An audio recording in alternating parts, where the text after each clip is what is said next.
युवा campus GS में आपका स्वागत है। मेरा नाम रिंकू भारती।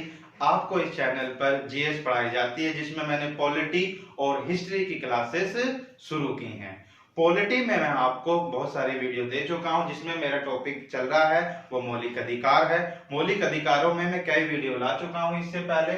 उसमें मैंने आपको 2 अधिकार करा चुका हूं मौलिक अधिकारों से संबंधित। एक मौलिक अधिकार मैंने आपको कराया था समानता का अधिकार, जो कि 14 से लेकर 18 अनुच्छेद उसमें शामिल है। उसके बाद मैंने आपको कराया स्वतंत्रता का अधिकार। स्वतंत्रता का अधिकार 19 से लेकर 22 तक था। अगर आपने वो समानता की और स्वतंत्रता के अधिकारों की वीडियो नहीं देखी है तो आप उन वीडियो को देख सकते हैं। स्वतंत्रता के अधिकार में मैंने एक आर्टिकल कराया था, आर्टिकल 22 आर्टिकल 22 ये अंतिम है स्वतंत्रता के अधिकारों में। और स्वतंत्रता के अधिकारों में जो आर्टिकल 22 है, इस 22 में मैंने आपको 3 चीजें बताई थी कि किसी भी व्यक्ति को बिना कारण बताए गिरफ्तार नहीं किया जा सकता और 24 घंटों के अंदर उसे मजिस्ट्रेट या दंडाधिकारी के पास पेश करना होता है। लास्ट में मैंने तीसरे में बताया था 22(3) के अंतर्गत कि उसे 24 घंटे के अंदर मजिस्ट्रेट के सामने पेश करना होगा। उसी के साथ ही उसे वकील करने का अधिकार भी दिया गया है। और इसमें एक चीज तो ये थी, दूसरी चीज थी निवारक निरोध अधिनियम से संबंधित कानून। इसमें क्या होता है इस कानून के अंतर्गत कि किसी भी व्यक्ति को अपराध होने से पहले शक के आधार पर उसे गिरफ्तार करना। तो अपराध होने से पहले अपराध को रोकने के लिए जो कार्यवाही की जाती है उसे निवारक निरोध कहते हैं। इससे संबंधित कानूनों को अधिनियम कहा जाता है। इसके अंतर्गत क्या होता है कि शक के आधार पर किसी भी व्यक्ति को 3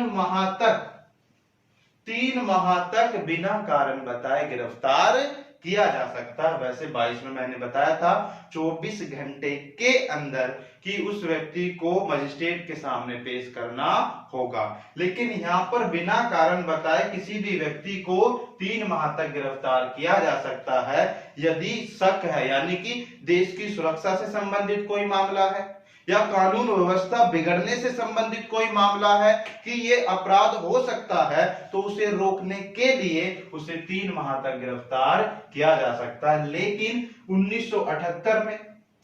1978 में मोरारजी देसाई की सरकार ने इसे 2 माह कर दिया।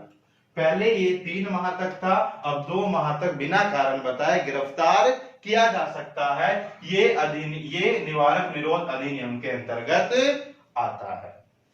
ठीक, आगे चलते हैं। और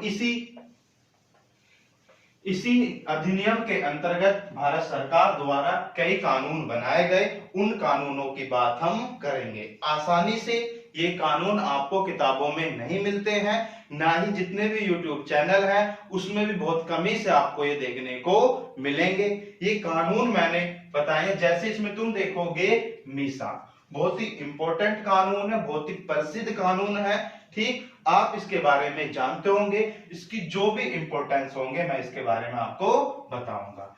मीसा अगर बात करें, maintenance of internal security act, जो कि आंतरिक सुरक्षा व्यवस्था अधिनियम के नाम से जाना जाता है, जो प्रसिद्ध है ये मीसा के नाम से प्रसिद्ध है, यानी आंतरिक सुरक्षा व्यवस्था अधिनियम। अगर मैं बात करूं इसकी शुरुआत की, तो इसकी शुरुआत 1971 में की गई थी। मीसा की शुरुआत 1971 में की गई। इसकी शुरुआत की गई और इसका उद्देश्य क्या था कि जो सुरक्षा संबंधित संस्थाएं हैं, उन संस्थाओं को शक्ति दी गई, अधिक शक्ति प्रदान की गई।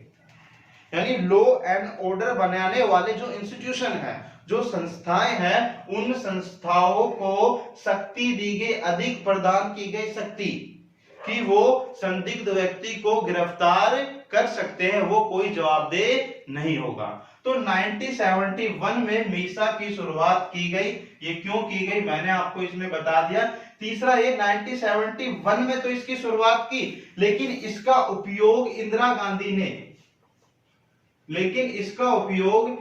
गांधी ने आपातकाल के दौरान किया।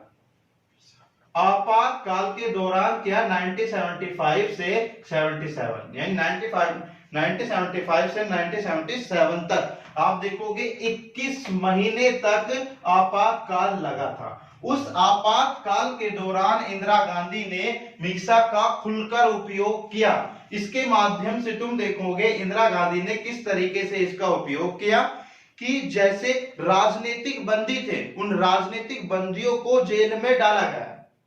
यानी इसके माध्यम से मैंने कहा सुरक्षा संबंधी संस्था या सुरक्षा के नाम पर या लॉ एंड ऑर्डर के नाम पर कि देश में माहौल को बिगाड़ रहे हैं, इसके आधार पर इंदिरा गांधी ने मीसा का प्रयोग किया और बड़े बड़े नेताओं को गिरफ्तार किया गया।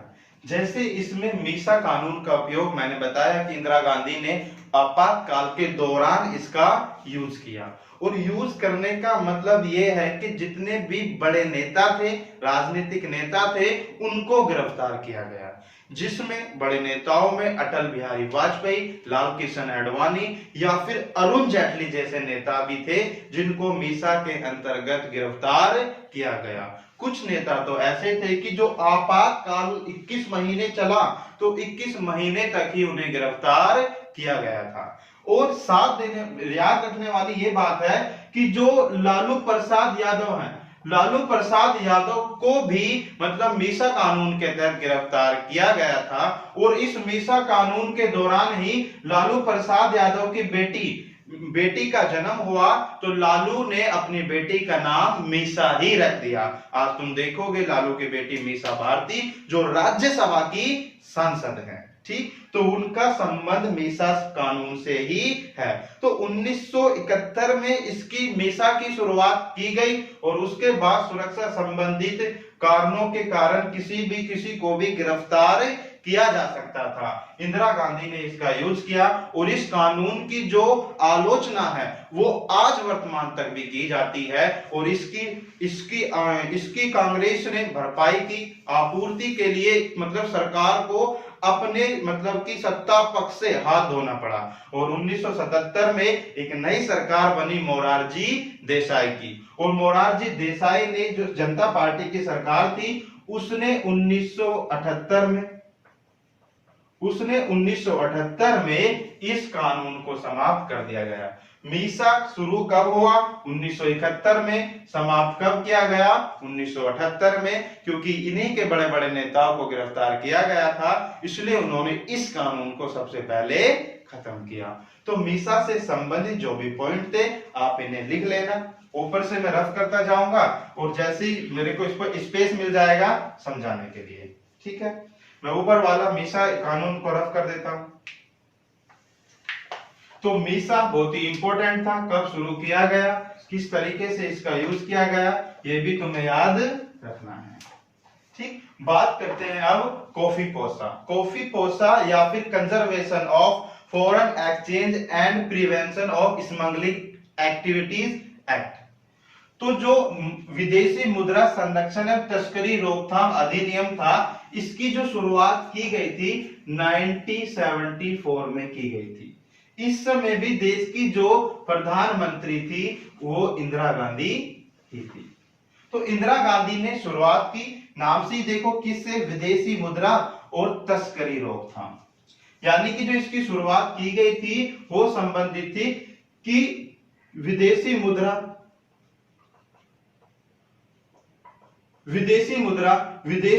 को बढ़ाना, यानी विदेशी मुद्रा को क्या करना है, बढ़ाना है, उसकी सिक्योरिटी करना है। उसके बाद तस्करी रोकथाम, यानी तस्करी पर प्रतिबंध लगाना था, तस्करी पर प्रतिबंध लगाना था।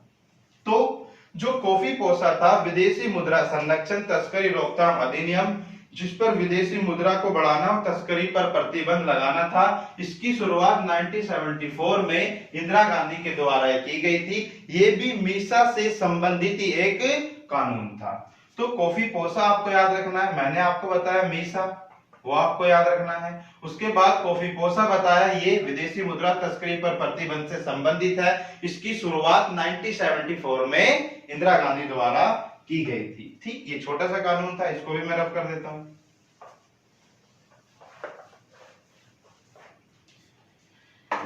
आते हैं राष्ट्रीय सुरक्षा कानून, बहुत ही इंपॉर्टेंट है ये राष्ट्रीय सुरक्षा कानून, इसको आपको अच्छे से समझना होगा।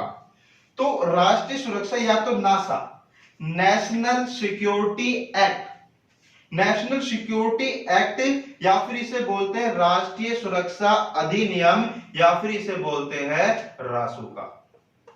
रासुका मतलब राष्ट्रीय सुरक्षा अधिनियम। रासुका बहुत इंपॉर्टेंट है। सबसे पहली बात मैं ये करूं कि इसकी शुरुआत कब की गई थी, तो आप देखोगे इसकी जो शुरुआत की गई थी वो 23 सितंबर 1980 में की गई थी। रासुका की शुरुआत, राष्ट्रीय सुरक्षा अधिनियम की जो शुरुआत की गई थी वो 23 सितंबर 1980 में की गई थी। इसका उद्देश्य क्या था, क्यों इसकी शुरुआत की गई? 1980 में इसकी शुरुआत करने का जो कारण था वो कारण ये था कि सुरक्षा को बनाए रखना या कानून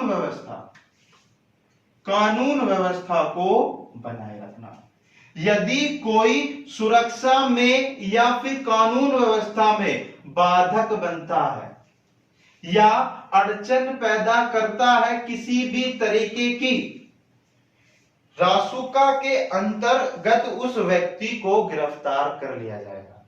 ये कानून भी अपराध होने से पहले उसे रोकने के लिए बनाया गया है। अपराध होने से पहले उसे रोकने के लिए ये राष्ट्रीय सुरक्षा अधिनियम कानून लाया गया। तो कोई भी यदि राष्ट्रीय सुरक्षा में, कानून व्यवस्था को बिगाड़ने में बाधा, अड़चन, बैरियर लाता है तो उस व्यक्ति को शक के आधार पर गिरफ्तार कर लिया जाएगा। यानी इसमें केंद्र सरकार एवं राज्य सरकार को गिरफ्तार से संबंधित, यानी कि जो संदिग्ध व्यक्ति है उसको गिरफ्तार कर सकता है। संदिग्ध व्यक्ति कौन होगा?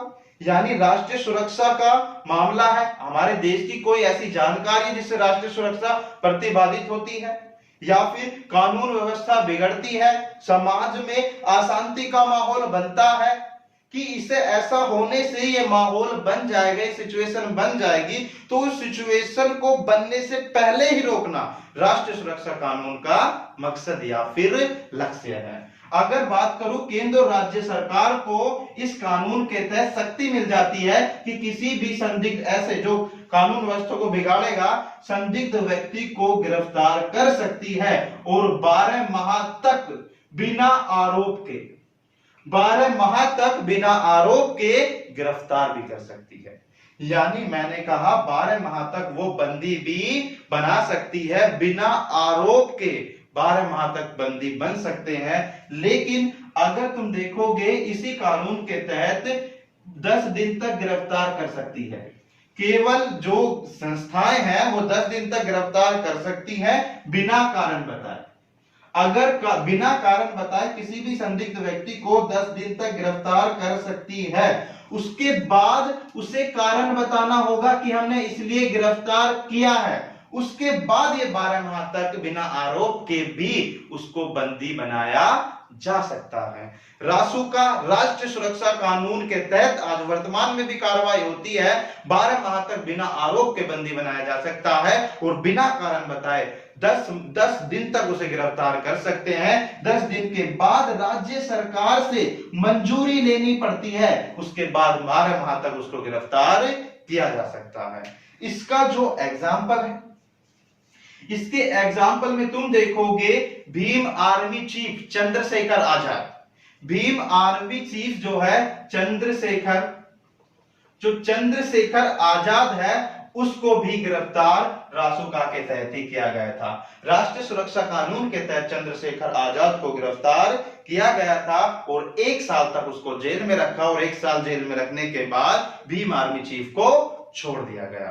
तो राष्ट्रीय सुरक्षा कानून नासा के तहत ही उसे गिरफ्तार किया गया था। आज वर्तमान में लॉकडाउन की स्थिति है। कोरोना की महामारी हमारे देश में नहीं, पूरे संपूर्ण विश्व में फैली पड़ी है। ध्यान देने वाली बात क्या है कि जो कोरोना वॉरियर्स हैं जो कोरोना को रोकने के लिए काम कर रहे हैं दिन रात, जैसे पुलिस कर्मी है या फिर सफाई कर्मी है या फिर डॉक्टर हैं, तो ये कोरोना वॉरियर्स हैं। आप देखो लॉकडाउन के अंतर्गत ऐसी घटना देखने को मिली है जिसमें कोरोना वॉरियर्स पर लोगों ने हमले किए हैं, ईंट पत्थर बरसाए हैं। तो ऐसे लोगों पर भी जो कोरोना वॉरियर्स पर ईंट पत्थर या उन्हें बाधा पहुंचा रहे हैं या फिर उन्हें नुकसान पहुंचा रहे हैं, ऐसे लोगों पर भी सरकार के द्वारा रासुका के तहत कानून या उन पर आरोप सिद्ध किए गए हैं। बिना बताए 12 माह तक उनको गिरफ्तार किया गया है। कई लोगों पर रासुका के तहत केस चलाए गए हैं। तो चंद्रशेखर आजाद भी और कोरोना वॉरियर्स पर जो लोगों को गिरफ्तार किया गया है वो रासुका कानून के तहत ही गिरफ्तार किया गया था। तो ध्यान देने वाली बात रासुका में क्या है, मैंने कहा कि ये सुरक्षा और कानून व्यवस्था को में अगर कोई बाधक या अड़चन पैदा करता है तो केंद्र राज्य सरकार को यह शक्ति मिल जाती है कि किसी भी व्यक्ति को 12 माह तक गिरफ्तार किया जा सकता है। तो एक बात तो यह है, इस कानून की आलोचनाएं भी होती हैं, रासुका के कानून की आलोचनाएं भी होती हैं, क्योंकि एक होता है एनसीआरबी मतलब national crime record bureau. NCRB national crime record bureau में जितने भी रासुका से संबंधित केस होते हैं वो इसमें दर्ज नहीं होते। इसलिए रासुका के जितने भी केस हैं उनका कोई आंकड़े भारत के पास नहीं है, क्योंकि ऐसे केस एनआरसीबी में दायर नहीं होते या रिकॉर्ड नहीं होते हैं। इसलिए इसकी एक तो आलोचना इसलिए की जाती है। और इस कानून को रोलैक्ट एक्ट से भी तुलना की जाती है। रोलैक्ट एक्ट 1919 में आया था, जिसके माध्यम से जो अंग्रेज थे, अंग्रेजों ने कानून किया था कि बिना दलील, बिना वकील, बिना अपील के किसी को भी गिरफ्तार कर लो। तो इसकी आलोचनाएं भी होती हैं, लेकिन सुरक्षा की दृष्टि से, कानून व्यवस्था बनाने की दृष्टि से, सामाजिक शांति स्थापित करने की दृष्टि से ये कानून सरकार ने बनाया है और आज भी बना हुआ है, जिसकी शुरुआत 23 सितंबर 1980 में की गई थी, लेकिन वर्तमान में भी ये कानून जारी है। मैं समझता हूं राष्ट्रीय सुरक्षा कानून आपको बड़े ही बेहतर तरीके से समझ में आया होगा। आगे चलते हैं, आगे बात करते हैं। बिल्कुल आपका ये कर्तव्य बनता है कि इसके शॉर्ट नोट्स बनाते रहें। ठीक, रफ करता हूं। तो नासा या राष्ट्रीय सुरक्षा कानून। अब बात करते हैं टाडा की। टाडा भी बहुत इंपॉर्टेंट है। Tada terrorist and disruptive activities act, terrorist and disruptive activities act. जो टाडा है इसकी शुरुआत की अगर मैं बात करूं, इसकी शुरुआत जो की गई थी 1985 में की गई थी। 1985 में टाडा की शुरुआत की गई थी। और इसकी जो शुरुआत करने का जो कारण है, शुरुआत करने का कारण है कि पंजाब में उस समय पंजाब में आतंकवाद फैल रहा था। तो पंजाब में आतंकवाद को रोकने के लिए 1985 में टाडा लाया गया। और पंजाब को आतंकवाद रोकने के लिए इसमें जो सुरक्षा बल थे, सुरक्षा बलों को इसके माध्यम से शक्ति प्रदान की गई। तो सुरक्षा बलों को इससे शक्ति मिली है, किसके माध्यम से? टाडा के माध्यम से, आतंकवादी और विध्वंसक क्रियाकलाप अधिनियम के माध्यम से। तो 1985 में क्यों लाया गया? पंजाब में आतंकवाद को रोकने के लिए सुरक्षा बलों को शक्ति प्रदान की गई इसके माध्यम से। लेकिन तुम देखोगे 1995 में इसे भी समाप्त कर दिया गया। जो ये समाप्त किया गया है टाडा 1995 में समाप्त किया गया है। एक खास बात इसमें और है कि जो ये टाडा कानून है इसलिए भी इंपॉर्टेंट है कि 1993 में संजय दत्त पर फिल्मी स्टार संजय दत्त पर इसी के माध्यम से केस दर्ज किया गया था। तो 1993 में संजय दत्त पर टाटा के माध्यम से केस दर्ज हुआ था। 1995 में ये क्यों समाप्त किया गया, तो सुप्रीम कोर्ट ने इसको समाप्त किया, यानी इस कानून को रद्द कर दिया। और रद्द करने का कारण था कि ये कानून थोड़ा कठोर था। तो उन्होंने कहा कि ये कठोर कानून है, मानवता के विरुद्ध है, इसलिए 1995 में सुप्रीम कोर्ट ने इसको क्या कर दिया, रद्द कर दिया। तो टाडा भी बहुत इंपॉर्टेंट था, पंजाब में आतंकवाद को रोकने के लिए लाया गया था। टाडा ये 1993 में संजय दत्त पर लगाया गया था। ठीक, आगे बात करते हैं पोटा की। अगर मैं बात करूं पोटा, तो ये कानून भी 1995 में खत्म किया गया था टाडा। तो जब टाडा खत्म किया गया तो उसी के स्थान पर 2002 में, तब यानी कि ये तुम देखोगे टाडा, अभी टाडा मैंने तुम्हें बताया, टाडा के स्थान पर पोटा लाया गया।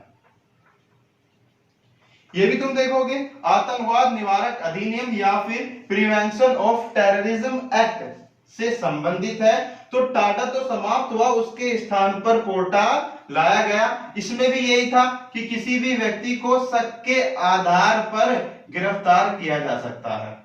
एक तो ये कि शक के आधार पर गिरफ्तार किया जा सकता है, दूसरा 23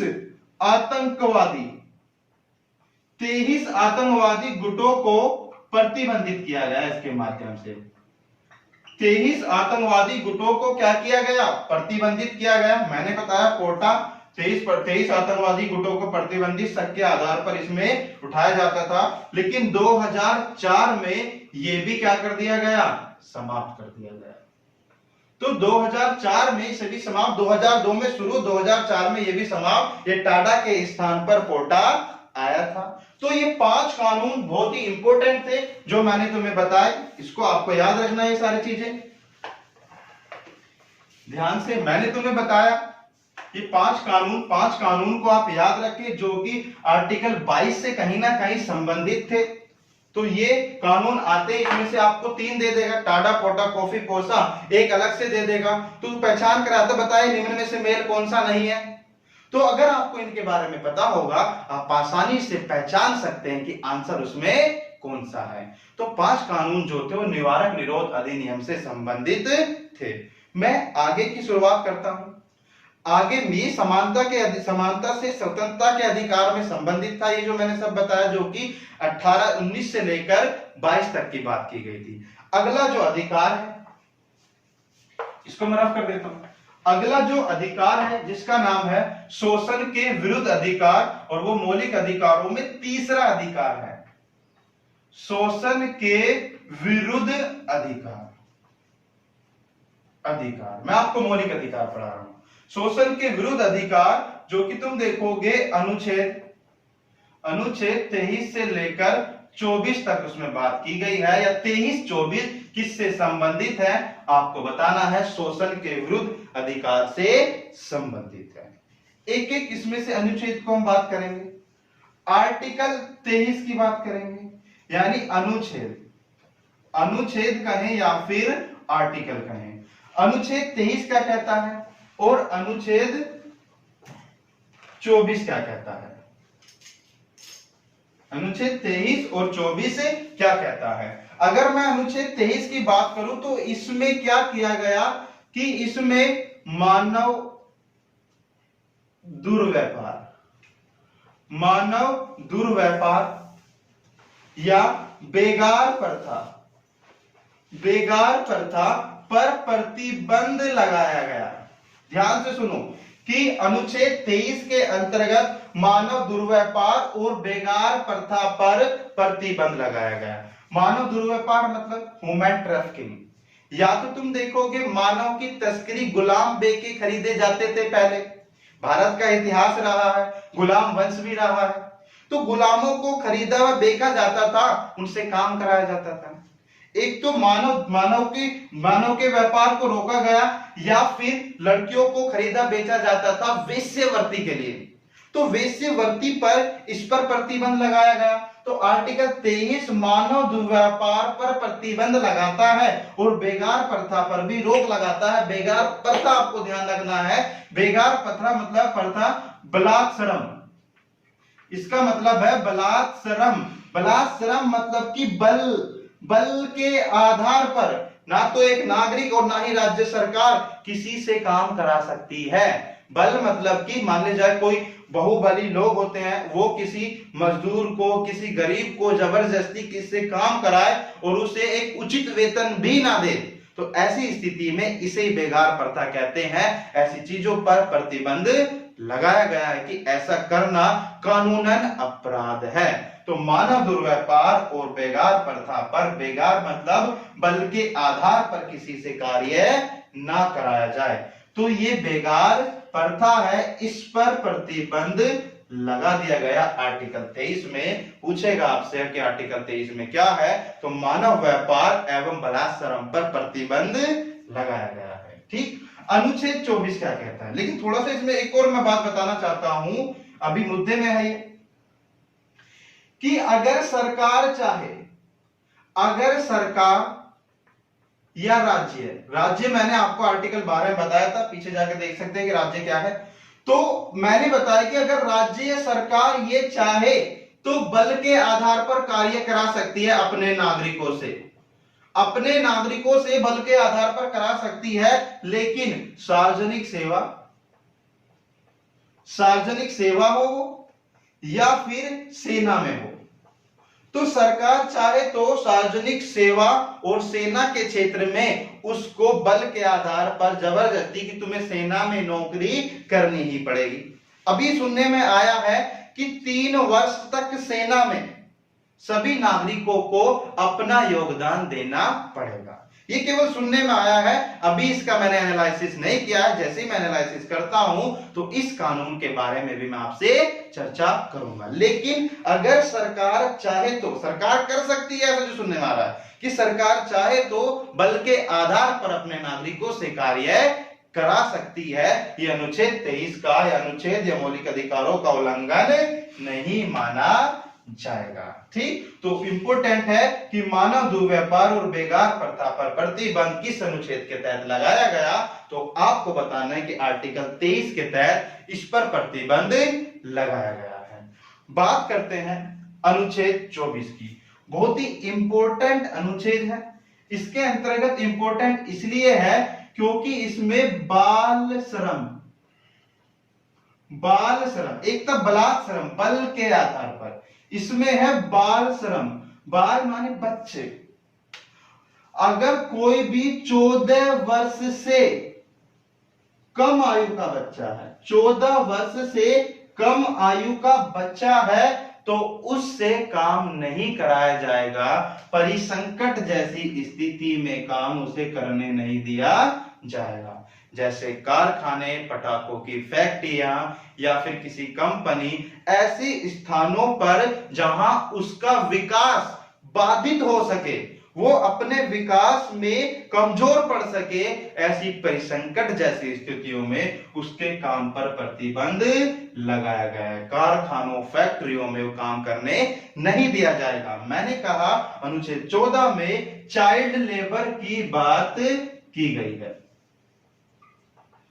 चाइल्ड लेबर की बात की गई है।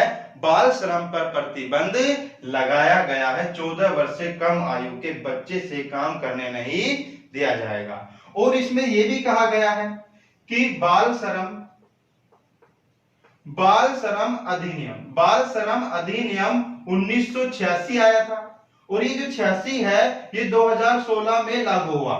बाल श्रम अधिनियम 1986 जो 2016 में लागू हुआ, इसमें क्या कहा गया बाल श्रम से संबंधित कि यदि 6 माह से 2 वर्ष यदि कोई ऐसा करता है या ऐसा काम चाइल्ड लेबर करवाता है, तो उस व्यक्ति को 6 से 2 वर्ष तक 6 माह से 2 वर्ष तक की सजा हो सकती है अगर वो चाइल्ड लेबर में पाया गया। यदि वो यह कार्य दोबारा करता पाया जाता है तो उसे 1 वर्ष से लेकर 3 वर्ष तक की सजा दी जा सकती है। यानी कि चाइल्ड लेबर आपराधिक कार्य है जिसमें 6 महीने से लेकर 2 वर्ष तक की सजा हो सकती है। यदि उसने दोबारा ऐसा कार्य किया, दोबारा ऐसा अपराध किया तो 1 वर्ष से लेकर 3 वर्ष तक की सजा उसको दी जा सकती है। और 20,000 से लेकर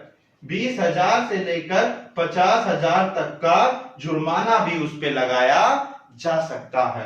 तो बाल श्रम एक कानून है, बाल श्रम एक अधिकार है बच्चों का, जो कि 14 वर्ष से उन्हें पहले काम करने का मतलब कि उन्हें अधिकार देता कि वो काम ना करें। तो शोषण के विरुद्ध अधिकार में 2 अनुच्छेद आपको याद रखने हैं, एक अनुच्छेद 23 और एक अनुच्छेद 24, जिसमें मानव दुर्व्यापार, बेगार प्रथा या फिर 24 के अंदर बाल श्रम, चाइल्ड लेबर की बात की गई है। ठीक, अब मैं बात करता हूं चाइल्ड लेबर से संबंधित एक व्यक्ति भारत के अंदर बहुत ही इंपॉर्टेंट है कि चाइल्ड लेबर का नाम आए, बाल श्रम का नाम आए, बच्चों की बात आए और उनका नाम ना लिया जाए तो ये हमारे लिए दुर्भाग्य की बात होगी। अगर मैं बात करूं आर्टिकल 24 पर, सबसे ज्यादा काम भारत के अंदर किसने किया है, नाम है कैलाश सत्यार्थी। जो कैलाश सत्यार्थी हैं, इन्होंने बच्चों के लिए बहुत सारे काम किए गए हैं। अगर आप देखोगे इस लॉकडाउन के अंदर, इस कोरोना पीड़ित देश चल रहा है, इसमें चाइल्ड लेबर को भी या फिर बच्चों को इससे बहुत ज्यादा नुकसान हुआ है। तो मैं बात करता हूं आर्टिकल 24, जिसमें कैलाश सत्यार्थी ने बहुत काम किया और इन्होंने एक आंदोलन चलाया था, बचपन बचाओ आंदोलन। बचपन बचाओ आंदोलन इन्हीं की देन है। आपसे पूछा जाएगा कि बचपन बचाओ आंदोलन किस व्यक्ति ने चलाया, तो आपको बताना है कैलाश सत्यार्थी द्वारा 1980 में चलाया गया। तो कैलाश सत्यार्थी ने बचपन बचाओ आंदोलन 1980 में चलाया। न जाने कितने बाल श्रमिकों को इन्होंने बचाया है, उनके जीवन को आगे यानी उनके जीवन को एक विकास की गति दी है। ध्यान देने वाली बात है, इनके इस कार्य की सराहना केवल हमारे देश में ही नहीं बल्कि पूरी दुनिया में की गई और दुनिया का सबसे बड़ा पुरस्कार नोबेल प्राइज इन्हें 2014 में दिया गया। जो नोबेल प्राइज था वो कैलाश सत्यार्थी को 2014 में मिला, जो कि शांति के क्षेत्र से संबंधित था। तो 2014 के शांति का क्षेत्र का जो नोबेल प्राइज मिला है वो भारत के कैलाश सत्यार्थी जो बच्चों के लिए कार्य करते हैं। लेकिन ये एक को नहीं बल्कि 2 लोगों को दिया गया था 2014 में। एक पाकिस्तान की मलाला यूसुफजई, वो भी बच्चों की शिक्षा के लिए लोगों को जागरूक करती है, बच्चों को जागरूक करती थी। तो 2014 में मलाला यूसुफजई पाकिस्तान प्लस कैलाश सत्यार्थी दोनों को संयुक्त रूप से 2014 का शांति का नोबेल प्राइज मिला था। ये अनुच्छेद 24 से संबंधित बात थी। ये बात जो मैंने बताई ये शोषण के विरुद्ध अधिकार से संबंधित थी। ठीक, अगर आपको हमारी ये वीडियो अच्छी लगी है तो हमारी इस वीडियो को लाइक करें और अपने दोस्तों के साथ या मित्रों के साथ हमारे इस वीडियो को ज्यादा से ज्यादा शेयर करें। अगर अभी तक आपने हमारे चैनल को सब्सक्राइब नहीं किया है तो हमारे चैनल को सब्सक्राइब करें। हमारा उद्देश्य है कि हम आपको अच्छी बेहतर क्वालिटी वाली शिक्षा दें। आप हमारे चैनल पर बने रहें, हम आपको ये सारी चीजें क्वालिटी वाली जो चीजें यानी क्वालिटी वाली जो इंफॉर्मेशन है वो आप तक हम पहुंचाते रहेंगे। साथ ही साथ आपकी जो अंडरस्टैंडिंग बेस लेवल है उसको भी अप करने की कोशिश करेंगे। Thank you so much for join with me.